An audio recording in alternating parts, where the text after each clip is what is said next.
Mesdames, Mesdemoiselles et Messieurs,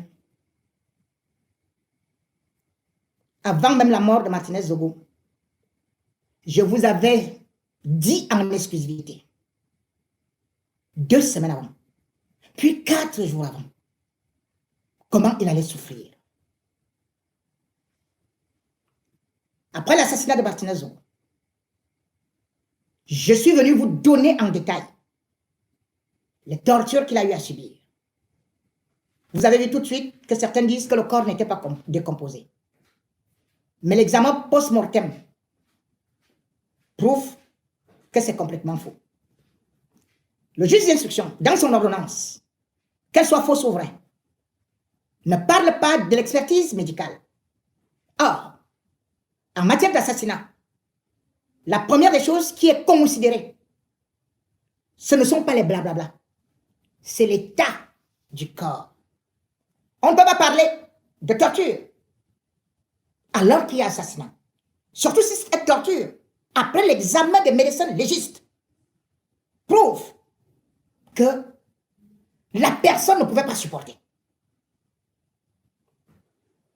Lorsqu'il y a 13 individus qui sont spécialistes en arts martiaux, qui ont été triés, aucun d'eux n'était poids mouche. Tous étaient des poids lourds. On ne peut pas mobiliser une armée pour aller caresser une mouche. Et c'est pour cela que le juge d'instruction, au regard du nombre de personnes ayant été mobilisées, ne devait, tout comme le commissaire du gouvernement, qui lui aussi a été arrosé correctement, Belinga Zomlo Serla, il n'y a pas d'autre issue, il n'y a pas d'autre conclusion qu'un assassinat, avec préméditation. Tous ici reconnaissent qu'il y a eu filature. On a utilisé les services de l'État pour la filature de Martinez Zogo depuis 2022. On a utilisé les voitures et les instruments pour le détruire. Lorsque le juge rend son ordonnance, elle devrait aussi être motivée par l'expertise médicale. Sinon, à quoi a donc servi l'autopsie? Avez-vous vu mention quelque part de l'autopsie? Il a pris cela, il a jeté dans la poubelle parce que ça ne lui disait rien. Prenons-en par connaissance. Cour d'appel du centre. Tribunal de grande instance d'Infoni. Tribunal de grande instance de la Mofouafamba. Parquet. Enquête conjointe. Gendarmerie nationale. Division régionale de la police judiciaire du centre. Pièce numéro 10. Rapport d'autopsie médico-légale de la dépouille présumée de M. Martinez Zogo. Réalisé le 22 janvier 2023. Médecin légiste. Dr Mogué Bobda. Épouse Boudjeka Tidiani Nalbert. Dr Zoua Otou Ange Michel. Dr Ngongan Gilbert Franck Olivier. Ils ont dit que je n'ai pas les documents. Vous pouvez le lire. Je n'invente pas. Tout ce qu'ils ont là-bas, je vais sortir ça.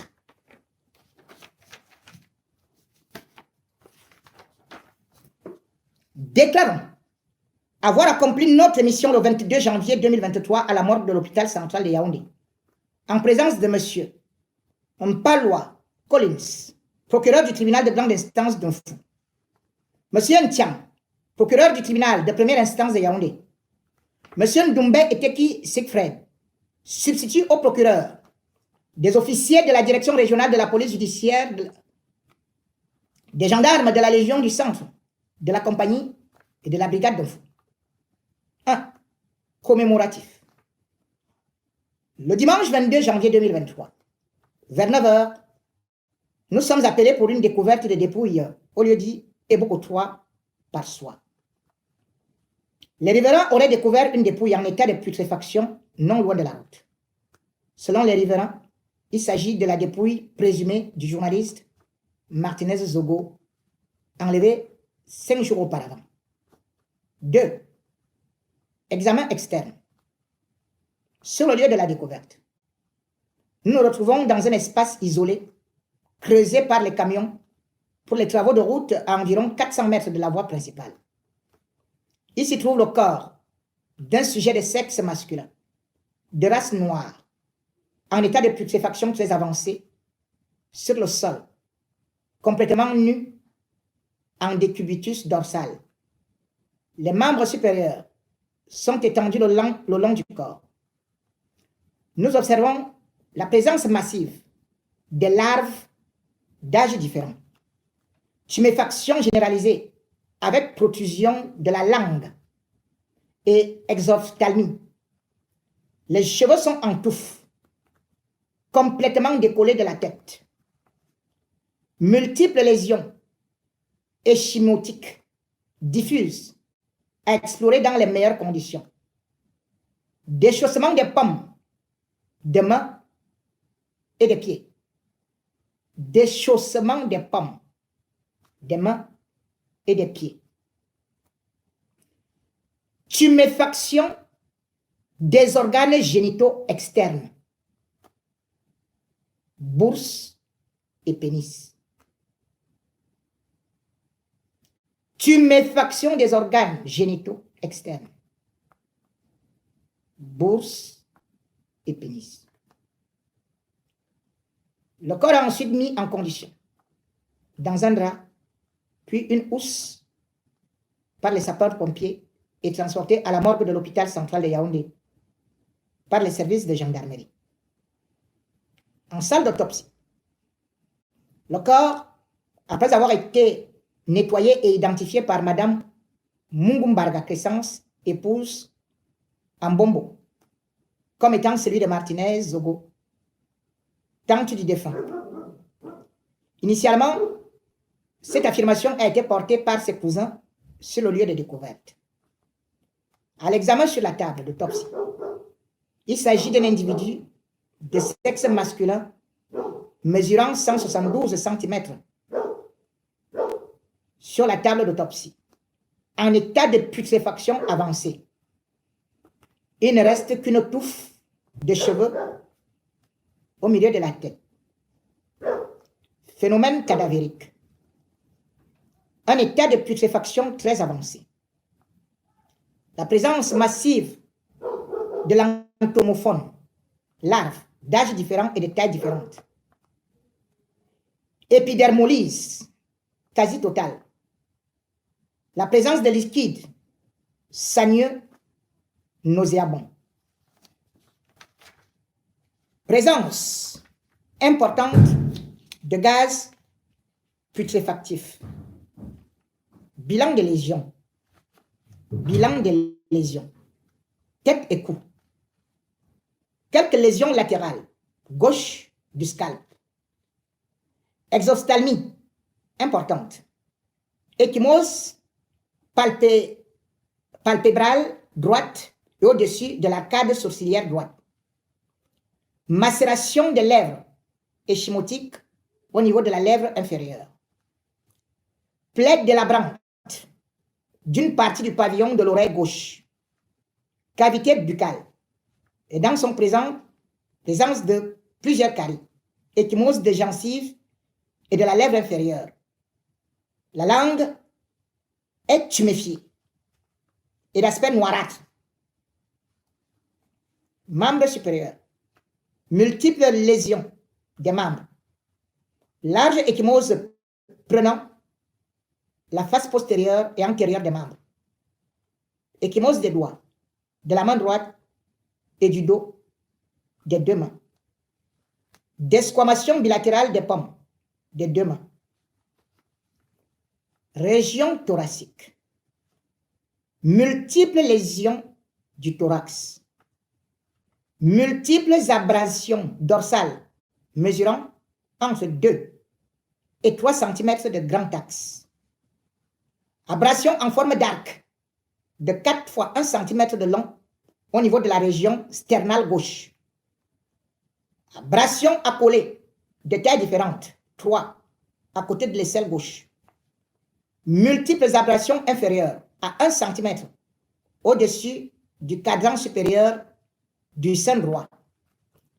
Large ecchymose en regard de l'omoplate gauche. Région abdominale. Abrasion de 1,5 cm. Et combien de centimètres de long sur la région hypochondre gauche. Large ecchymose de la région lombaire jusqu'au pli des fesses. Région abdominale. Non. Membre inférieur plutôt. Abrasion de 7 cm de long, fois 3 cm de large, de la face externe du tiers inférieur de la cuisse gauche. Ecchymose large de la face postérieure de la cuisse gauche au niveau du tiers moyen et inférieur. Ecchymose mesurant 5 fois 6 cm sur la face externe du genou gauche. Abrasion de 6 fois 1 cm sur la face ventrale du tiers de la cuisse gauche. Ecchymose de la face interne de la cheville gauche. Abrasion de 6 fois 1 cm sur la face externe du tiers moyen de la cuisse droite. Ecchymose large de 8 cm allant du genou au tiers supérieur de la jambe droite, étendue sur 15 cm de long. Ecchymose large de la face externe de la hanche droite. 2 larges ecchymoses de 5 cm de grand axe, siégeant sur la face antéro-externe des tiers supérieurs et moyens de la jambe droite. Déchaussement de la plante des 2 pieds. Comme je vous avais dit. Déchaussement de la plante des 2 pieds. Et on dit qu'il devait marcher. Hein. Bilan toxicologique. Sur la scène de découverte, ont été prélevés une poudre blanchâtre. Je vous avais parlé de sa poudre sur le corps. Je n'avais pas l'autopsie. Hein. Je ne vous avais pas lu l'autopsie, mais je vous avais dit ce qui s'était passé. Une poudre blanchâtre et un liquide de nature non identifiée. L'analyse est en cours au laboratoire partenaire à Genève, en Suisse. 6. Commentaires et discussions. L'autopsie de la dépouille, retrouvée le 22 janvier 2022, au lieu-dit ébogotoire par soi, permet de retrouver un corps nu en état de putréfaction avancée avec la présence de larves d'âge différent. Une notion de sang retrouvée sur le lieu de la levée de grande abondance. Des lésions traumatiques. Des lésions cutanées externes multiples et diffuses. Infiltration subcutanée et musculaire à la crevée. Les muscles des membres supérieurs, des cuisses et des fesses sont particulièrement hémorragiques sur toute leur étendue. Suivez bien.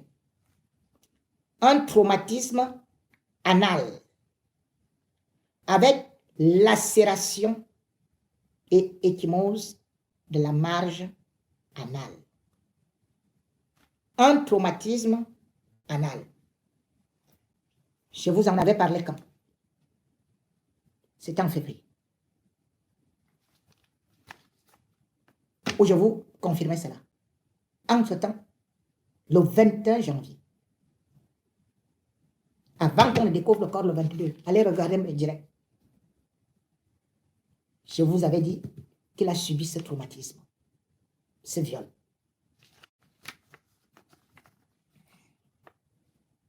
La présence de larves d'âge différents, l'état de putréfaction du corps nous permet de dater le décès à plus de 72 heures de sa découverte. Plus de 72 heures. Donc, là, ils ont dit que Martinez était vivant. Voilà, les médecins disent que quand ils sont arrivés là, Martinez était mort depuis plus de 72 heures. Donc, comme je vous avais dit, ça c'est l'autopsie qui le dit. Le juge d'instruction, lui, cherche le deuxième commando qui est arrivé 5 jours après ou 3 jours après. Ça, c'est l'autopsie. Le lieu de découverte du cadavre est une scène de crime secondaire. Ils vous disent que c'était à soi, non? Mais on dit que c'était secondaire. Oui, beaucoup. Ils disent que c'était beaucoup.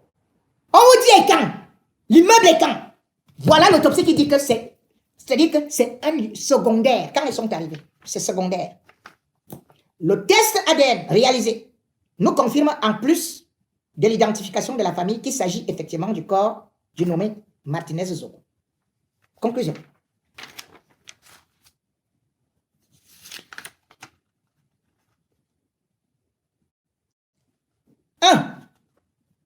La dépouille découverte est celle du nommé Martinez Zogo. 2. Le sujet a été victime de multiples sévices corporels et dont l'un à caractère sexuel.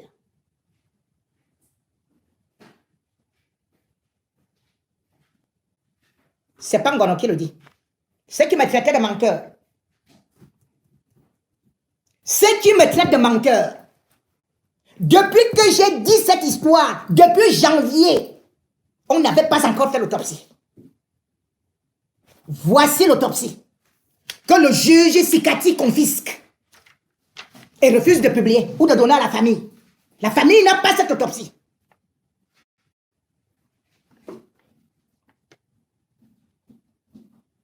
Le lieu de la découverte du cadavre est une scène de crime secondaire en 3. On insiste. 4. Au vu des phénomènes cadavériques, le délai post-mortem est estimé à plus de 72 heures. Et suivez la dernière phrase, la plus importante.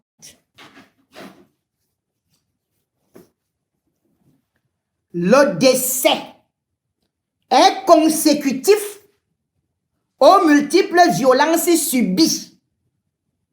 Il s'agit d'une mort violente. Je reprends. Le décès est consécutif aux multiples violences subies. Il s'agit d'une mort violente. Sikati a l'autopsie qui dit que ce sont les violences, la torture qui a tué Martinez. Le gars qui a seulement eu torture et enlèvement. Il n'y a pas eu mort. Il ne requalifie pas les faits. Il s'en fout des médecins. Fait à Yaoundé le 10 février 2023. Voici les gens qui ont signé. Docteur Moguet Bobda, Tidjani, Nalbert, épouse Boudieka, médecin légiste, expert en dommages du corps. Docteur Zoua Otou Ange Michel, médecin légiste, médecin expert. Docteur Ngongan, Gilbert Franck Olivier, chirurgien, orthopédiste, médecin légiste, expert judiciaire. Bon. Mesdames et messieurs,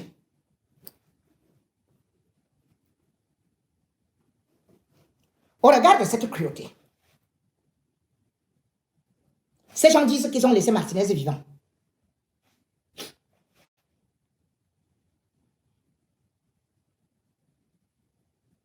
Même si vous êtes Black le Rock, plus humble, qui peut vivre dans cet état? Même un animal n'a jamais...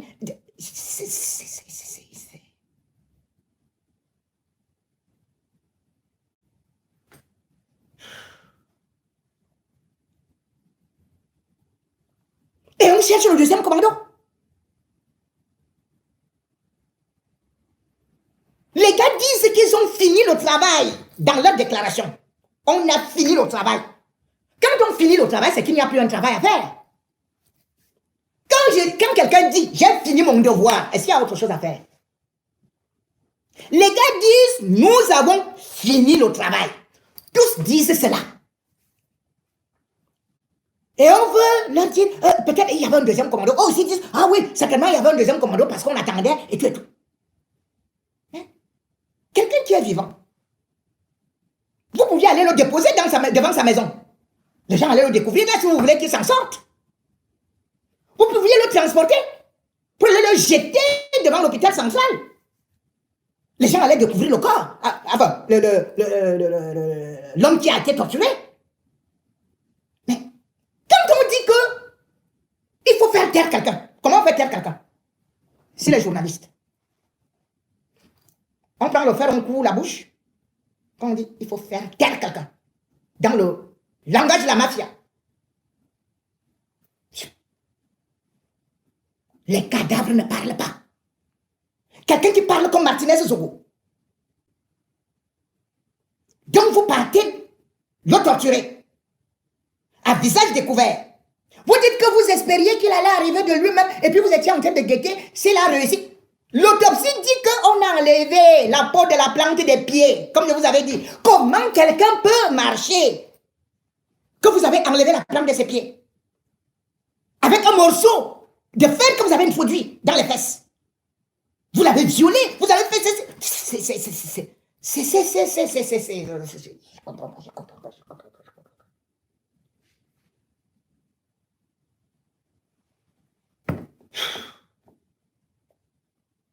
Les éléments sont là. Sikati dit qu'il est en train de chercher le deuxième commando. Donc pour Sikati, la torture est permise. Non, ça, et quoi, ça fait... c'est bon, nous on va vraiment, vous n'avez rien à voir, tout et tout. Hey! Hey! Nous sommes en train de chercher le deuxième commando qu'on n'a même pas encore arrêté. Il n'y a aucun nom. Puisque s'ils savaient que c'est ça, bon, eux tous ils vous parlent des... Mais attendez, des gens de la DGE, Sabom n'est pas de la DGE, il n'est pas de la police, il n'est pas de la gendarmerie. Vous venez, vous dites déjà Ngongo était où? Où là? Dites-moi, Ngongo était où? Ngongo est parti du palais. Donc c'est Ngongo qui a recruté l'équipe là. Est-ce que vous imaginez que Ngongo peut recruter quelqu'un qui est l'ami d'Amoubeling et de Motazé? C'est-à-dire que le juge, c'est-à-dire que l'assassin d'Anoué est l'ami du Zomlo et de Motazé. Ils font leurs affaires. D'où sort Ngongo dans ça? Ce n'est pas qu'ils ont nié. Tous les bourreaux là ont reconnu. Mais vous vous dites que laissez ce qu'ils ont reconnu là. Cherchez Ngongo. Cherchez Ngongo. C'est Ngongo qui est parti prendre Martinez. Là-bas, la gendarmerie. Hein?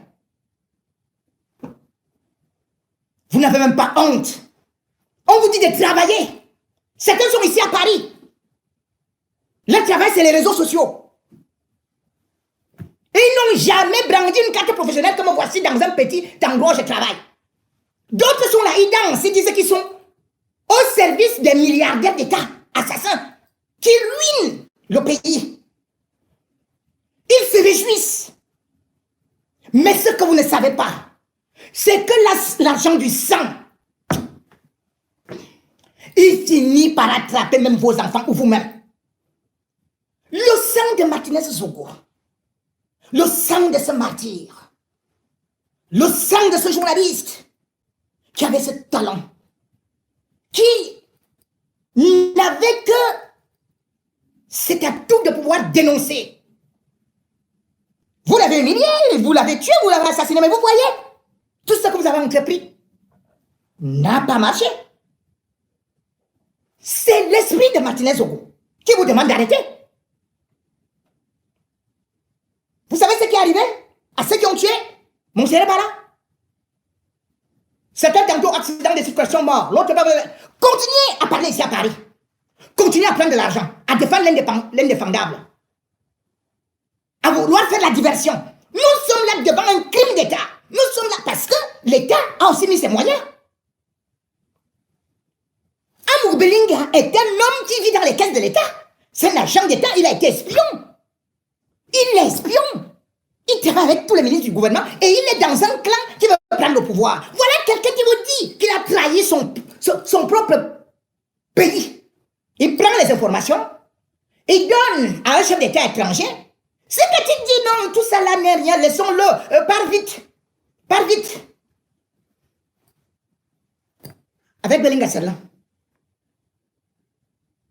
Regardez ça. Rien qu'en lisant ça, vous devez faire des cauchemars. Mais chez vous, vous mangez des homards. Parce que quelqu'un comme Sikati, qui était là-bas, mis au placard en Amazonie, il s'est dit, maintenant le temps est venu pour que je puisse profiter de ma vie. Il a même changé la démarche. Au point où les autres se disent déjà, oh bravo, bravo, notre Sikati. Vous avez oublié qu'il est Bamileke. Vous avez dit que c'est les Bamileke qui veulent tuer Amour Zomlo. Vous, les défenseurs de Zomlo, d'Amour Belinga. Vous avez dit que c'est les Bamileke qui sont jaloux de Zomlo. Son avocat, c'est qui? C'est Maître Tchunga, Bamileke. L'homme qui prend de l'argent pour le sortir là, c'est qui? C'est Sikati, Bamileke. Là, vous les applaudissez, ce sont des bons Bamileke. Les autres, ce sont les talibans. Les autres Bamileke sont les talibans. Quand un Bamileke vole avec vous, tue avec vous, il est un bon Bamileke. Si Sikati était juste, si Sikati donnait des éléments à la famille, aux avocats qui demandent depuis de participer aux auditions, il refuse. Il refuse. Il se lève et dit, c'est interdit de filmer, c'est une enquête secrète. Hein? Il faut respecter le secret d'instruction. Mais il n'ouvre pas une enquête pour tous ces documents qui sont dehors. Moi, j'ai respecté le secret d'instruction. Je n'avais jamais diffusé de documents. Mais maintenant, là, je vais tout diffuser. L'enquête n'est plus secrète et le procès doit être public. Sikati est un bandit.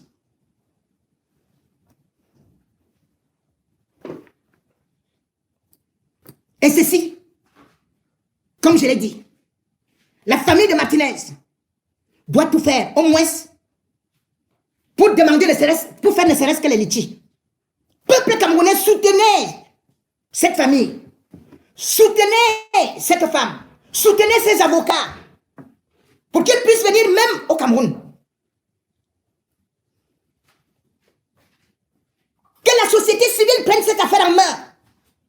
On ne peut pas voir ça dans un pays où ceux qui ont de l'argent, ceux qui pillent les caisses de l'État, dirigent la justice. Ils peuvent tuer n'importe qui. Finalement, tous les journalistes ont aujourd'hui peur. Que même si on nous tue, qui va nous défendre? Ça sert à quoi de parler? Puisqu'ils sont très forts, ils ont la justice, ils ont les finances, ils ont ceci, ils ont le directeur du cabinet civil, ils ont la DST, ils ont tout.